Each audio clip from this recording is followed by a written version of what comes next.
शुभ सकाळ. तर आज आहे ओट पौर्णिमा. तर हा व्हिडिओ मी कालच शूट करून ठेवलेला होता, पण काल मला एडिटिंगसाठी वेळच भेटला नाही. तुम्हाला तर माहितीच आहे सण असला की किती काम असतात ते. तर हा व्हिडिओ मी आज अपलोड करत आहे.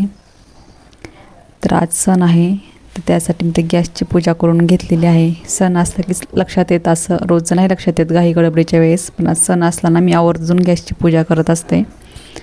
तर इकडं मी चहा ठेवलेला आहे. तर हा चहा माझा दुसऱ्या वेळेस चहा आहे, कारण सुरुवातीचा चहा झालेला आहे. आता पावसाळा चालू झाल्यामुळे चहाची वेळ चालूच आहे.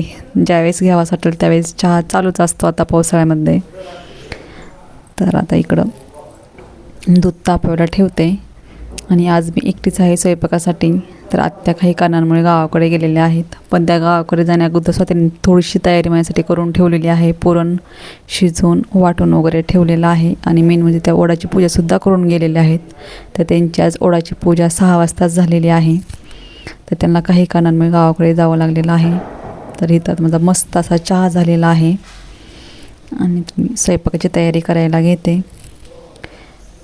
तर सुरुवातीला मी इथं आमटी बनवून घेते. तर आमच्याकडे ह्या आमटीला येळवण्याची आमटी असं म्हणतात. तर मस्त अशी तर मी आमटी बनवून घेते. तर इकडे मी आमटी बनवायला घेतलेली आहे. तर काही खडे मसाले आहेत, तेजपत्ता, लवंग, मिरे. तर असं काही मी फोडणीसाठी घालते.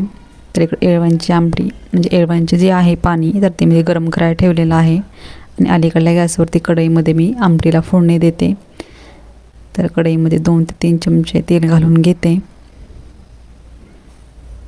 साधी सिंपल अशी आमटी बनवते मी. तर काही ठिकाणी आमटीमध्ये कांदा टोमॅटो वगैरे वापरतात, पण तसं नाही आमच्याकडे. अशीच पद्धत आहे आमटी बनवायची आणि अशीच पद्धतची जी आमटी आहे ती खूप छान लागते, साधी सिंपल अशी. तर मस्त जिरी मोहरीची मी फोडणी देते.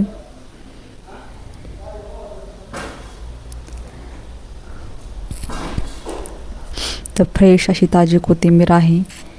मस्त अशी आता माझी आमटी तयार झालेली आहे. तर बघा किती छान अशी आमटी झालेली आहे. मस्त तरी वगैरे आलेली आहे आमटीला. तर आता मी इकडं बाकीची तयारी करायला घेते. भजीचं पीठ मळून घेते. त्यासाठी मी कांदा कोथिंबीर सगळं कट करून घेतलेलं आहे आणि मिक्सरवरती मी हिरवी मिरची, जिरे, ओवा आणि लसूणची पेस्ट बनवून घेते. तर तळण्यासाठी इकडे मी कढईत तेल घातलेलं आहे. तर कुरडई, पापड जे काही आहे माझं सामान तळायचं तर ती काढून घेतलेलं आहे आणि इकडे मी भजे तळायला घेतलेले आहेत.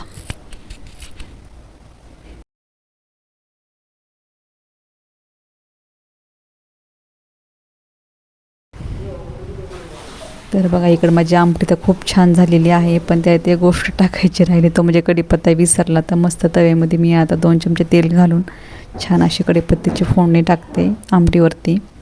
तर इकडे मी कणिक मळून ठेवलेली होती. तर मस्त अशी कणिक मऊ करून सुरुवातीला नैवेद्य करून घेतलेले आहेत.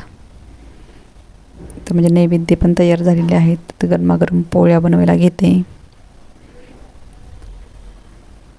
तर मस्त अशा माझ्या पोळ्या पण तयार झालेल्या आहेत. तर इकडे मी पूजेसाठी तयारी करायला घेते. तर पूजेचं पण माझं साहित्य पूर्ण तयार झालेलं आहे. तर सुरुवातीला मी नैवेद्य बनवते. नैवेद्य देवाला वगैरे तुळशीला दाखवून घेतलेलं आहे आणि पूर्ण असे सामान एक साईडला ठेवलेलं आहे आवरून. तर मी आवरायला जाते.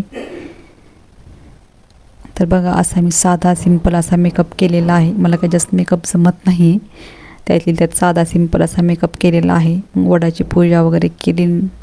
मेन म्हणजे वडाचं झाड ज्यांच्या घराच्या अंतरावर 5 ते 10 मिनटावर आहे जवळच. तुळशीची पण पूजा करून घेतली. मस्त आम्ही एकमेकीने सगळ्यांच्या ओट्या वगैरे भरून घेतल्या. तर असा होता माझा आजचा दिवस. तर अशी माझी पूजा वगैरे झालेली आहे. तर आता मी घरी आलेलो आहोत. तर मस्त जेवण वगैरे झालं आणि मस्त असे फोटो काढलेले आहेत. भेटूया पुढच्या ब्लॉगमध्ये. बाय.